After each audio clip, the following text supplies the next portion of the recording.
para politikus. Inilah 7 sisi lain politikus dunia versi On The Spot.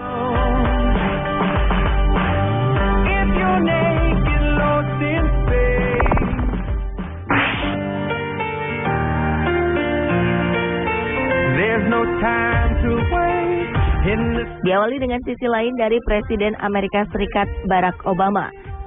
Siapa yang tak mengenal sosok presiden berkulit gelap yang karismatik ini?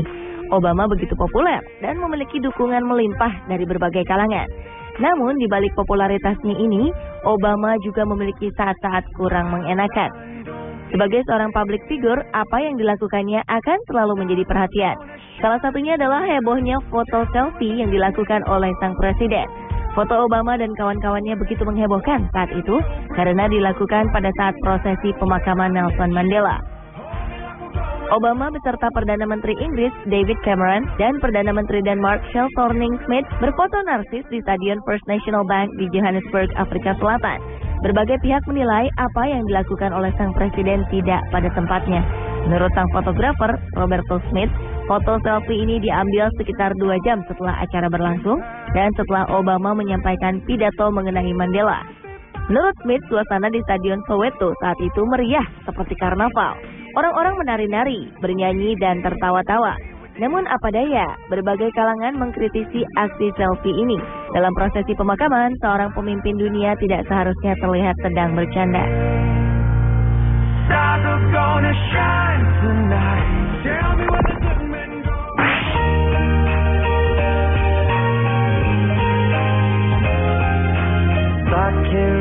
Seorang wali kota Spanyol menjadi perbincangan di dunia berkat aksi Robin Hood-nya.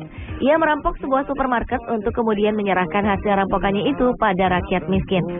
Wali kota di Provinsi Andalusia bernama Juan Manuel Sánchez Gordillo ini tercatat telah 2 kali turut serta dalam aksi penyerbuan di supermarket. Menurut harian setempat, 7 orang telah ditahan setelah menjarah bahan makanan dan keluar tanpa membayar. Sementara sang wali kota menunggu mereka di luar. Yang mengejutkan, wali kota berusia 56 tahun ini tidak ditangkap karena ia merupakan anggota DPR mewakili Andalusia. Aksi perampokan ini dilakukan oleh Juan Manuel akibat semakin memburuknya kondisi ekonomi di Spanyol. Tingkat pengangguran meningkat 15%, membuat Juan Manuel semakin prihatin. Tindakan ala Robin Hood pria berjanggut ini mendapat berbagai kecaman dan cemoohan dari beberapa pihak. Tujuannya memang mulia, namun tetap saja aksinya ini tidak terpuji dan tak patut ditiru.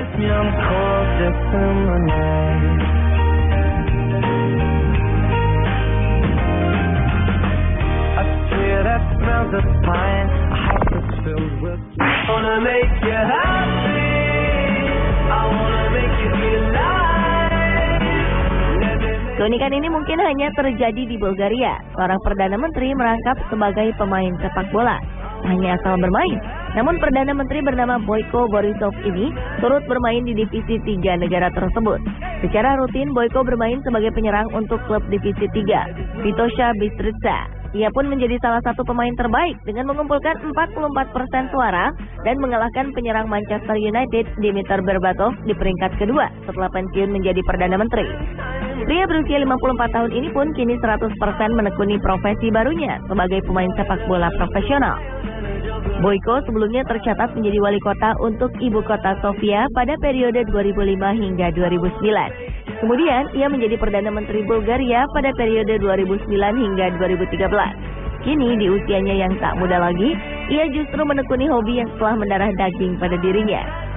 Dengan disepakati perjanjian kontrak, maka Borisov akan ikut berkompetisi di musim selanjutnya. Beliau juga memecahkan rekor nasional sebagai pemain tertua yang pernah bermain di dalam kompetisi sepak bola di negara Bulgaria.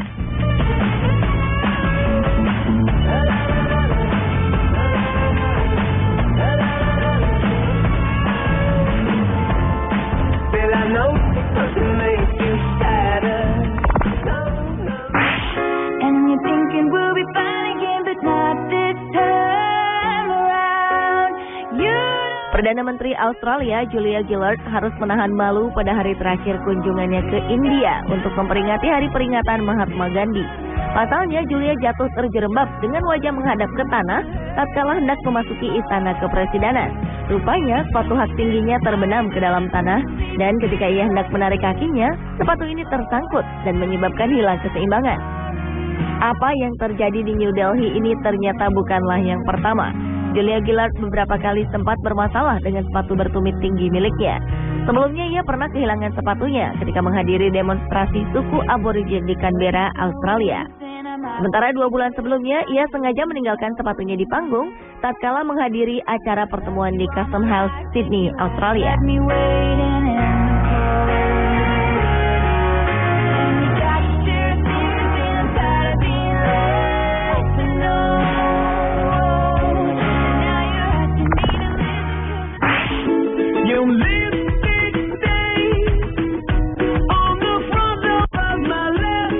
Tindakan Presiden China Xi Jinping ini memang layak diapresiasi oleh warganya. Sebagai seorang kepala negara, ia tak sungkan turut mengantri saat hendak membeli bakpao kegemarannya.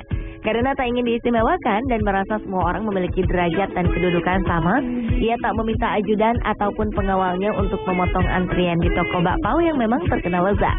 Ia datang sendiri bak pengunjung biasa dan memesan 6 buah bakpao isi daging, hati, dan daun mustard. Awalnya tak ada yang menyadari kehadiran sang presiden, bahkan pemilik toko bakpao juga tak mengenalinya. Hingga para pengunjung menyadari dan memilih untuk berfoto bersama sang presiden. Berita dan foto-foto ini langsung menjadi headline di beberapa media di China.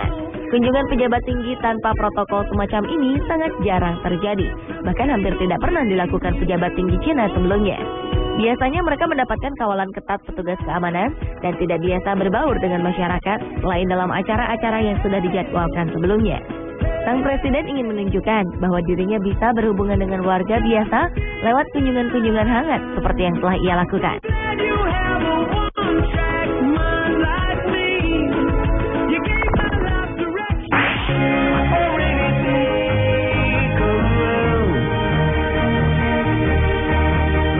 Perdana Menteri Norwegia menyamar sebagai sopir taksi di ibu kota di kota Oslo. Dari beberapa penumpang, hanya ada 1 orang yang menyadari bahwa sang sopir adalah Perdana Menteri mereka. Rupanya hal ini sengaja dilakukan oleh Perdana Menteri bernama lengkap Jens Stoltenberg ini demi mendengar secara langsung keluhan warganya. Ia ingin mendapatkan jawaban yang sebenar-benarnya dari warga. Dengan bermodal pakaian seragam ala supir taksi dan kacamata hitam, sang Perdana Menteri dengan santai bercengkrama dengan penumpangnya. Aksi konyol Jens juga dilengkapi dengan video kamera pengintai CCTV guna merekam pembicaraan dengan rakyatnya.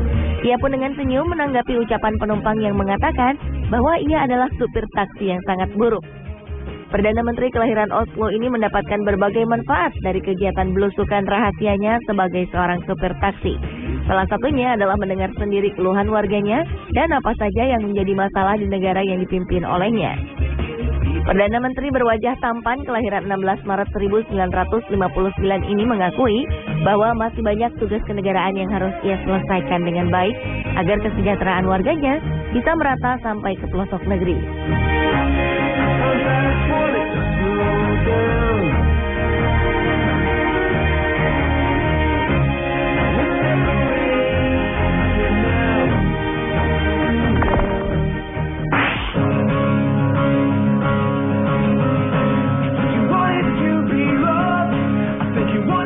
Bagian politisi di seluruh dunia biasanya memiliki gaya hidup yang cukup terpandang, tinggal di rumah mewah, mengendarai mobil mewah, dan gaji yang besar.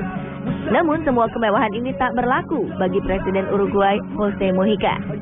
Sejak dilantik menjadi presiden pada 2010 silam, politisi berusia 77 tahun ini mendonasikan 90% gajinya setiap bulan untuk berbagai kegiatan amal. Dengan mendonasikan sebagian besar gajinya sebagai presiden untuk rakyat miskin dan pengusaha kecil, setiap bulan Mujica hanya menerima kurang dari Rp800.000.